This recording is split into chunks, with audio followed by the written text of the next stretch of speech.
Jonathan Harounoff, the Israeli international spokesperson to the United Nations. Thank you very much for having me in the United Nations, this beautiful backdrop. So basically, the first question I'm going to ask you is that where do you think the relations between Iran and Israel is going to go in the next few years?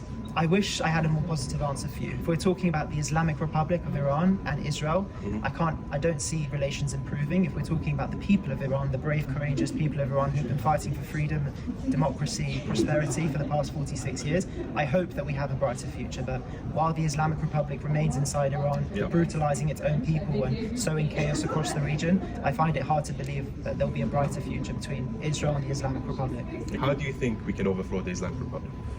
I think it comes down to the people of Iran. The people of Iran have to mobilize, have to dictate their own future, and it's incumbent on the international community to support them, whether it's inside the United Nations Security Council imposing sanctions, the snapbacks that we just saw come back, distancing yourself from the Islamic Republic so that they're not enabling them so that the people of Iran have the freedom to dictate their own future, because they haven't had any issue rising time and time again. They've done so for the past 46 years. We saw right before the 12-day war with Iran, the nationwide trucker protests. We saw the 2022-2023 Massa Amini protests, 2009 Green Revolution. They've done it time and time again. They've made it clear that they want a brighter future that doesn't include the Islamic Republic, and it's up to us to enable them. Exactly, and the problem I have with some Iranian people is that there is a deep level of skepticism towards Israel and towards America. So within Iran, one of the reasons that the uprisings are not as big as you think, one reason is true, they kill their own people, so people are scared.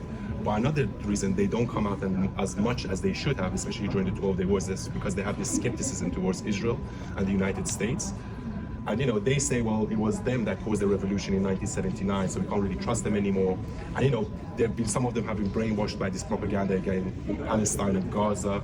So what do you say to those people within Iran that are skeptical of Israel? They're anti-Islamic Republic, but they're skeptical of Israel. What do you say to them? What I would say to them, if they're skeptical of Israel and the United States, is that the United States and Israel stand with the people of Iran. And I would say they stand with the people of Iran because there are a lot of parallels between the people of Israel and the people of Iran, positive and negative.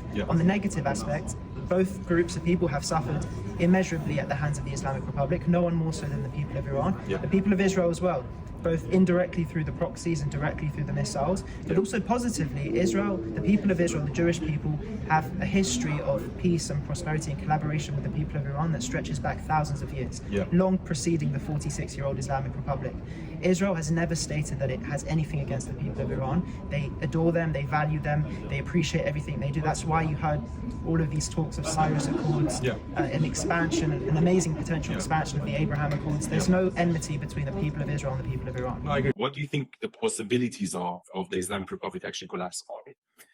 I think so long as the Islamic Republic faces tremendous domestic issues, which it does for the people of Iran, not just outside pressures, it's going to be vulnerable. Of course, the Islamic Republic is left weak by operations Midnight Hammer and Rising Lion, Israel and the US. It's vulnerable. It's been exposed. But more importantly, the people of Iran are frustrated. They're facing very existential challenges that the Islamic Republic doesn't want to solve. Water's running out, gas is running out, people can't keep the lights on. And at the same time, the Islamic Republic is investing hundreds of millions, if not billions of dollars in financing and arming and propping proxy forces. And the people of Iran are seeing this. They're frustrated by it. That is ultimately one of the main sources of grievance. So I think so long as those domestic issues continue to exist, it's going to be vulnerable.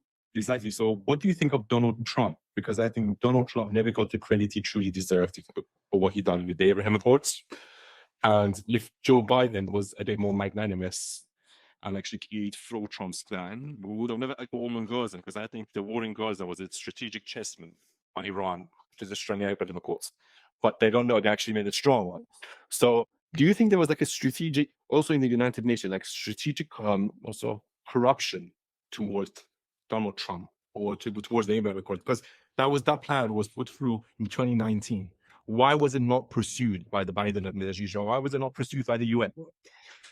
These are difficult questions, true, that deserve real answers. There's no doubt that the fingerprints of the Islamic Republic were all over October 7th, all over that catastrophe. And there's no question that Israel was on the precipice, expanding these Abraham Accords, potentially with Saudi Arabia and other countries on October the 6th, right before.